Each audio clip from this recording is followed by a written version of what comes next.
அனைவருக்கும் வணக்கம். நம்ம டெய்லியும் தினமணி செய்தித்தாள்ல முக்கிய செய்திகள பார்க்குறோம்.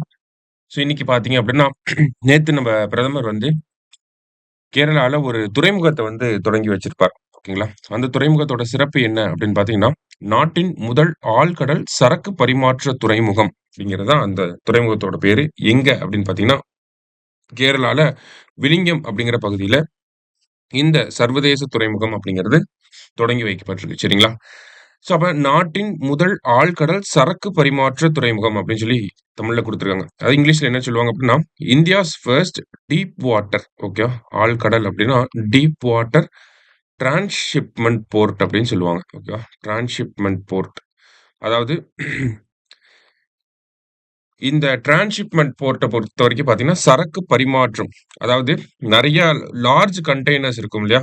லார்ஜ் கண்டெய்னர்ஸ் எடுத்துட்டு ஒரு கார்கோ ஷிப் வருது அப்படின்னா, அந்த கார்கோ ஷிப் விழிஞம் துறைமுகத்துக்கு வந்து அந்த கண்டெய்னர்ஸ இன்னொரு கப்பலுக்கு மாத்த முடியும். சரிங்களா? அதான் அந்த சரக்கு பரிமாற்றத்த அ எளிதாக அணுகக்கூடிய வகையில உருவாக்கப்பட்டிருக்கக்கூடிய இந்தியாவோட முதல் துறைமுகம் என்ன அப்படின்னு பார்த்தீங்கன்னா, இந்த விழிஞம் அப்படிங்கிற துறைமுகம் தான். ஒரு கப்பல்ல இருந்து இன்னொரு கப்பலுக்கு அந்த சரக்கு பரிமாற்றம் அப்படிங்கிறத நம்மனால பண்ண முடியும். சரிங்களா? இந்தியாவ பொறுத்தவரைக்கும் இந்தியாவுல இந்த சரக்கு பரிமாற்றம் பண்றதுக்கான துறைமுகம் அப்படிங்கிறது இல்லாமயே இருந்துச்சு. நம்ப சரக்கு பரிமாற்றம் எல்லாமே எங்க பண்ணிக்கிட்டு இருந்தோம் அப்படின்னா, ஒண்ணு கொழும்புல பண்ணுவோம். இலங்கையில இருக்கக்கூடிய கொழும்பு போர்ட், இல்ல UAEல இருக்கக்கூடிய ஜபல் அலி அப்படின்னு சொல்லக்கூடிய அந்த போர்ட்ல பண்ணுவோம். இல்ல சிங்கப்பூர் போர்ட்ல வந்து நம்ம பண்ணுவோம். சரிங்களா? அதனால தான் இந்தியாவுக்கான ஒரு டிரான்ஸ்ஷிப்மென்ட் போர்ட் அப்படிங்கிற ஒரு நீட் வந்து இருந்துட்டே இருந்துச்சு. விழிஞம் அப்படிங்கிறது ஒரு பொட்டன்ஷியல் கேண்டிடேட்டா இருந்துச்சு. ஏன் அப்படின்னு பார்த்தீங்கன்னா, ஆ நமக்கு வந்து இன்டர்நேஷனல் ஷிப்பிங் ரூட் ஓகேவா? இப்ப உதாரணத்துக்கு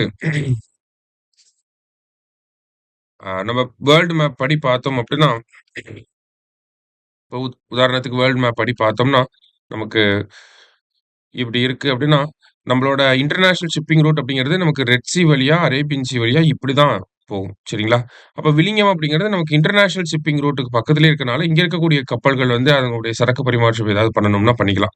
இதுக்கு விழிஞம் வந்துட்டு தான் அதுக்கப்புறம் மேபி கொழும்பு போறதுனால போலாம். இல்ல இங்க இருக்கக்கூடிய சிங்கப்பூர் போர்ட்டுக்கு போறதுனால போலாம். அப்ப ஒரு அட்வான்டேஜ் அப்படிங்கிறது விழிஞம் போர்ட் ஆஃபர் பண்ணுது. சரிங்களா? அதனால தான் விழிஞம் அப்படிங்கிற பகுதிய வந்து சூஸ் பண்ணி எடுத்திருப்பாங்க. இந்த டீப் சீ போர்ட்ட கன்ஸ்ட்ரக்ட் பண்றதுக்காக. சரிங்களா? அதுதான் முதல் செய்தியில வந்து குடுத்திருக்காங்க. அடுத்ததா பார்த்தீங்க அப்படின்னா, இன்றைய திருக்குறள்.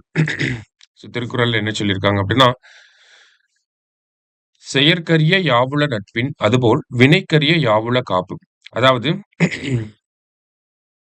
நட்பை போல பெருசா இருக்கக்கூடிய விஷயம் எதுவுமே கிடையாது அப்படின்றத சொல்றாங்க. அதே மாதிரி ஒரு வேலைய நம்ம செய்ய போறோம் அப்படின்னா, அதுக்கு துணையாக இருக்கக்கூடிய விஷயமும் நட்பு தான் அப்படிங்கிறது தான் இந்த இடத்துல அர்த்தமா சொல்றாங்க. "நட்பை போல் செய்து கொள்வதற்கு அருமையானவை எவை உள்ளன? அதுபோல் தொழிலுக்கு அரிய காவலாக இருப்பவை எவை உள்ளன?" அப்படின்னு வள்ளுவர் சொல்ல வர்றார். சரிங்களா? திருக்குறளின் 781 அதிகாரம் நட்பு. கடைசியா பார்த்தீங்க அப்படின்னா, பெரிய அளவுல நமக்கு செய்திகள் இல்ல. கம்மியா தான் இருந்துச்சு. இன்னைக்கு விருதுகள் வந்து வழங்கப்பட்டிருக்கு. உயிர்ம வேளாண்மைக்காக 3 விவசாயிகளுக்கு நம்மாழ்வார் விருது அப்படிங்கிறது வழங்கப்பட்டிருக்கு. தமிழகத்த பொறுத்தவரைக்கும் பார்த்தீங்கன்னா, நம்ப ஆர்கானிக் ஃபார்மிங்க ப்ரமோட் பண்ணக்கூடிய வகையில நம்மாழ்வார் அவர்கள் பேர்ல விருதுகள் வழங்கப்பட்டுட்டு வருது.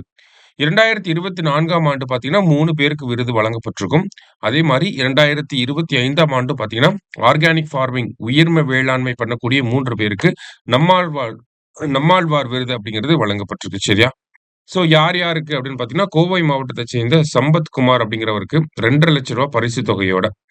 அடுத்தது 2ஆம் இடம். அதாவது 1, 2, 3 அப்படின்னு ஃபர்ஸ்ட் 3 பிளேஸ்ல இருக்கவங்களுக்கு குடுப்பாங்க. 2வது பரிசு யாருக்கு அப்படின்னு பார்த்தீங்கன்னா, திருப்பூர் மாவட்டத்தைச் சேர்ந்த ஜெகதீஷ்க்கு. அவருக்கு பார்த்தீங்கன்னா, ரூ. 1,50,000 வந்து குடுத்திருக்காங்க. 3வது பரிசு வந்து நாகப்பட்டினம் மாவட்டத்தைச் சேர்ந்த காளிதாஸ் அவர்களுக்கு ரூ. 1,00,000 பரிசு தொகை அப்படிங்கிறத குடுத்திருக்காங்க. சரிங்களா? அந்த நம்மாழ்வார் விருது எதுக்காக நம்மாழ்வார் விருது வழங்கப்படுது? யாருக்கு வழங்கப்பட்டிருக்கு? அப்படிங்கிறத தெரிஞ்சுக்கிட்டா போதும். சரியா? இன்னைக்கு செய்தித்தாள்ல இருந்த முக்கிய செய்திகள பத்தி பார்த்திருக்கோம். நன்றி.